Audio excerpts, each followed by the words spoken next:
концертмейстеры получали надбавку. Тоже так же, как и статус педагога. Сейчас мы как раз до конца этого года внесем изменения в закон. Министерство уже этим занимается. Спасибо. И не только ваш вопрос, вообще всех концертмейстеров в стране мы тоже приравняем, будем повышать заработок. Спасибо. Хорошо?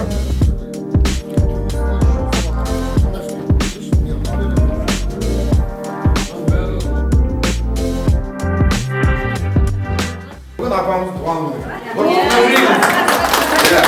Енді сәл сүт қойды шын айтқанда. Апамыз әлі 85-тен бері осы архивте жұмыс жасап жатырмыз да. Сондықтан да міне қазір осы сәтте отыр апамызға.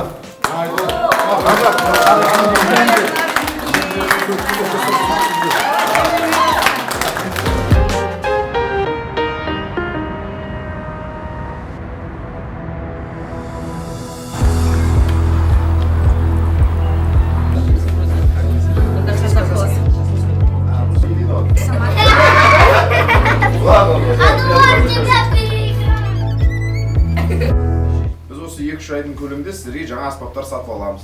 Президент қолдап жатыр. Гүлаш Байшиев деген мектеп қара шаңырақ. Осында оқудың өзі үлкен арман деп есептеуге болады. Солай ғой? Иә. Сондай бақытты боларсыздар сіздер.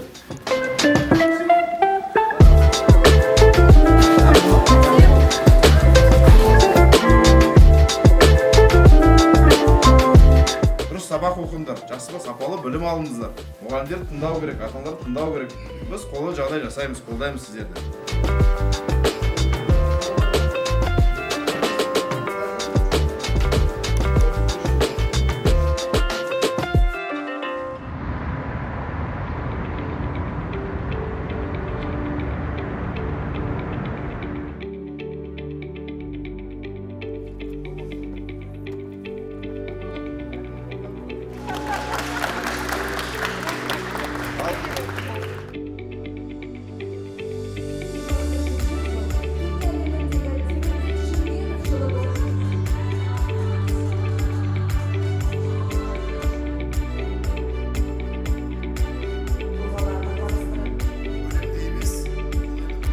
Жүргеновтың 125 жылдығы тек қана еліміздің көлемде емес, бұл енді бүкіл түрксой, түркі тілдес мемлекеттердің қатарында жоғары деңгейде аталатын болады. Мысал ретінде Түркияда, Әзербайжанда, Өзбекстанда және басқа да бауырлас мемлекеттерде бірқатар кешенді шаралар жалпы түрксойда биыл Жүргенов жылы болып жарияланды. Бұл үлкен шешім деп түсінеміз. Баршаңызға құтты болсын.